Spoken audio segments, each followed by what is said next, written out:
2025 সালের মাধ্যমিক ইতিহাস সাজেশন অধ্যায় ভিত্তিক প্রশ্ন 8 মার্কের জন্য।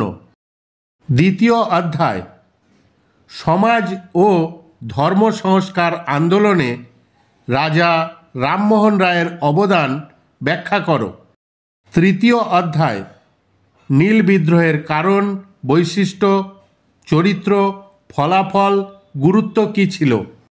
চতুর্থ অধ্যায় 1857 খ্রিস্টাব্দের মহাবিদ্রোহের চরিত্র ও প্রকৃতি বিশ্লেষণ করো।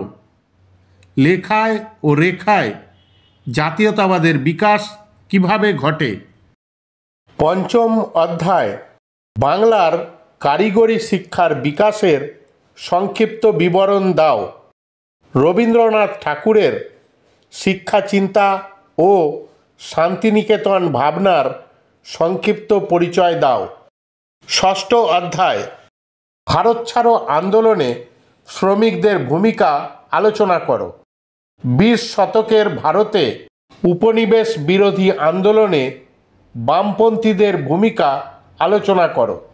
সপ্তম অধ্যায় সশস্ত্র বিপ্লবী আন্দোলনে নারীদের অথবা ছাত্রদের ভূমিকা কী ছিল। ধন্যবাদ।